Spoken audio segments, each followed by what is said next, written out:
Ladies and gentlemen, welcome to Chanel Jasmine, the best novel Chanel for romantic stories. Hai guys, selamat datang di channel Jasmine, channel terbaik untuk menyimak novel-novel romantis. Mohon dukung channel ini dengan subscribe, like dan share video-video yang ada di channel ini. Terima kasih.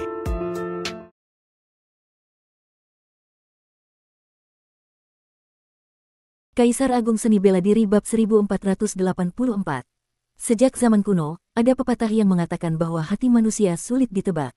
Meskipun seorang kaisar dewa telah melihat banyak perubahan zaman, tetapi untuk hal seperti hati manusia, belum tentu ia benar-benar bisa memahaminya. Selama bertahun-tahun, Kaisar Api disegel di sini dan tidak bisa bergerak.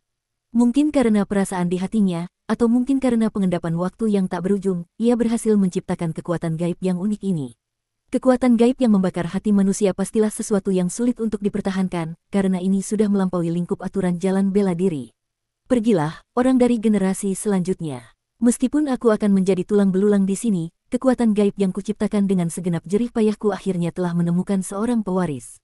Desahan Kaisar Api terdengar, seolah penuh penyesalan, namun juga sedikit kelegaan, emosinya kompleks. Seorang kaisar dewa tertinggi yang tak terkalahkan di 9 langit dan 10 bumi, justru disegel di tempat sekecil ini hingga sumber asalnya terkuras, nyaris kehabisan tenaga. Sungguh disayangkan. Seketika, aura segel Kaisar Api menjadi samar. Kemudian, Luo Xiu merasakan kesadarannya melayang, lalu menjadi kabur, dan kembali ke wujud aslinya. Di dasar magma di bawah kawah terdalam gunung api, Luo Xiu yang sedang duduk bersila di dalam kolam sumsum api dewa tiba-tiba membuka matanya. Iblis api yang sebanding dengan Kaisar Dewa berdiri di samping. Tidak ada yang tahu bahwa barusan, Luo Xiu telah melalui sebuah pengalaman yang bisa disebut luar biasa. Pada saat yang sama, Luo Xiu merasakan kultivasinya sendiri dan menyadari bahwa tanpa sadar, ia telah menggunakan energi dari sumsum api dewa untuk berhasil menerobos ke alam tahap menengah Dewa Langit. Penempaan tubuh oleh sumsum api membuat tubuhnya yang sudah sempurna menjadi lebih jernih, seperti harta karun dunia.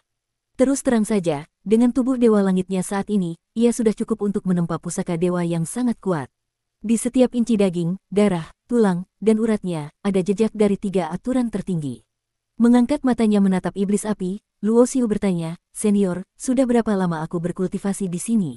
Iblis api tersenyum tipis. Kaisar muda memang pantas menjadi jenius luar biasa yang mendapatkan pengakuan 5 kaisar. Sejak awal berkultivasi, kau langsung memasuki kondisi pencerahan.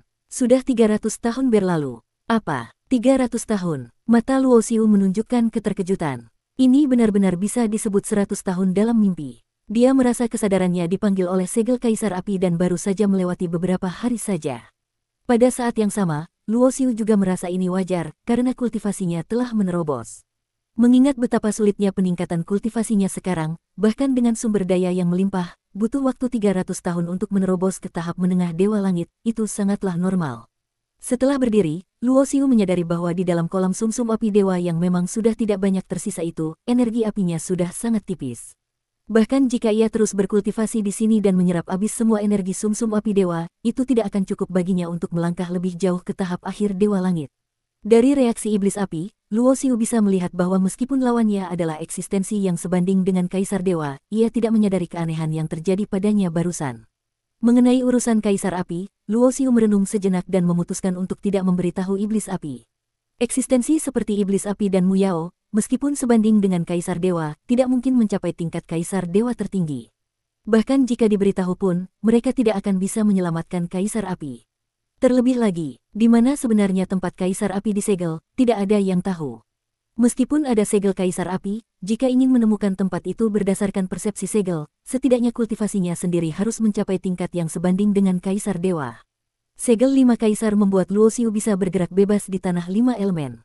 Eksistensi seperti iblis api dan Mu Yao tidak akan menyakitinya, bahkan akan sangat sopan padanya, memperlakukannya dengan hormat dan memberinya kesempatan dan takdir.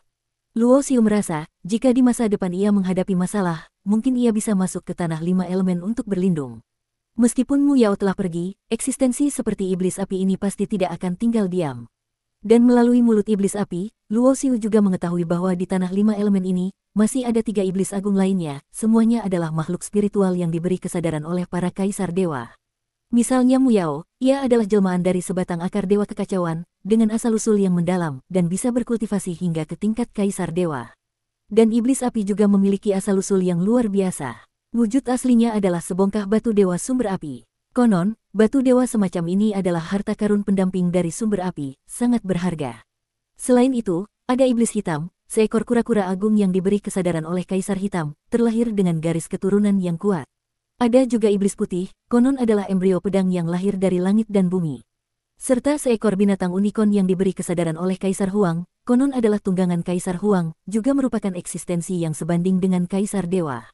Luo Xiu mendengarkan saran iblis api. Dengan keunggulan segel 5 kaisar, ia bisa mendapatkan kesempatan lain, membuat kekuatannya menjadi lebih dahsyat. Saat keluar dari gunung api, Luo Xiu mendengar tentang perubahan di hutan kayu hijau.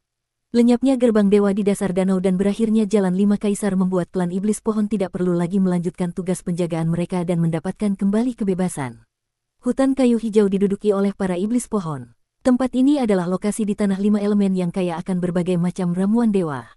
Para ahli yang tak terhitung jumlahnya berbondong-bondong ke sana, semuanya ingin menyelidiki apa yang sebenarnya terjadi hingga membuat perilaku iblis pohon di area terlarang di kedalaman hutan kayu hijau menjadi aneh.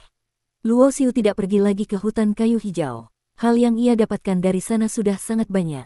Setidaknya untuk waktu yang sangat lama, ia tidak perlu khawatir tentang ramuan dewa yang dibutuhkan untuk membuat pil. Dia pergi menemui iblis putih, iblis hitam, dan binatang unicorn. Sama seperti sebelumnya, karena segel 5 kaisar, ketiga eksistensi yang sebanding dengan Kaisar Dewa ini dengan sopan memanggilnya Kaisar Muda. Semua ini tampaknya adalah pengaturan yang telah dibuat oleh kelima Kaisar Dewa sejak lama. Dari iblis putih, Luo Xiu mendapatkan sebongkah besi dewa. Menurutnya, di masa depan bongkahan besi dewa ini bisa dilebur dan disatukan dengan pedang dewa pemberian Kaisar Putih, yang bisa meningkatkan pedang dewa tingkat harta karun maha dewa ini ke tingkat pusaka kaisar. Selain itu, iblis hitam dan binatang unicorn juga memberinya banyak barang bagus. Benda yang ditinggalkan oleh Kaisar Dewa tertinggi untuk diberikan kepada orang yang ditakdirkan, bagaimana mungkin biasa saja. Binatang unicorn berbaring di sebidang tanah kosong. Tubuhnya tinggi dan megah, seperti sebuah gunung emas. 5 kaisar memiliki keturunan yang diwariskan ke generasi selanjutnya. Karena kau telah mendapatkan warisan 5 kaisar, jika di masa depan kau bertemu dengan keturunan mereka, kau harus menjaga mereka, kata binatang unicorn demikian.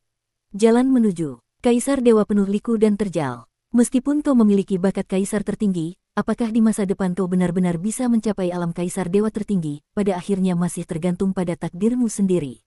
Mu Yao memberimu sepotong dahan yang bisa kau gunakan untuk memanggil klonnya di saat krisis, cukup untuk menghadapi sebagian besar bahaya.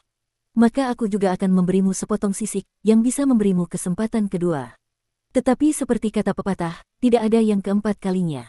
Jika kami terlalu sering melindungimu, maka kau sendiri akan kesulitan mendapatkan tempaan yang cukup, dan di masa depan akan sulit untuk membuktikan Dao menjadi yang tertinggi. Binatang unicorn ini telah hidup selama bertahun-tahun yang sangat panjang. Dengan alamnya, kata-kata yang ia ucapkan ini juga penuh dengan prinsip yang mudah dimengerti. Terima kasih atas petunjuk senior. Luo Xiu berterima kasih dengan sangat tulus. Dia tahu pihak lain melakukannya demi kebaikannya. Baguslah jika kau mengerti. Binatang unicorn mengangguk. Kemudian, sepotong sisik emas terbang dari tubuhnya dan mendarat di tangan Luo Xiu. Setelah berpamitan dengan binatang unicorn, Luo Xiu tidak meninggalkan tanah 5 elemen, melainkan mencari tempat tersembunyi untuk memahami hasil kultivasinya belakangan ini. Di Jalan 5 Kaisar, panennya adalah yang terbesar. Dia mendapatkan warisan garis keturunan misterius, di mana abadi dan tak terhancurkan bisa disebut sebagai teknik penempaan tubuh tertinggi sepanjang masa. Tidak hanya itu, teknik terlarang tanpa wujud miliknya sendiri juga telah ia ciptakan hingga ke tingkat kelima. Jika kelima teknik terlarang itu disatukan, kekuatan tempurnya akan meningkat ke tingkat yang sangat mengerikan. Di Jalan Kaisar, ia bertarung melawan 5 kaisar dewa tertinggi dalam kondisi tahap awal Dewa Langit. Oleh karena itu, ia tidak tahu pasti sejauh mana kekuatan tempurnya bisa melampaui tingkatannya.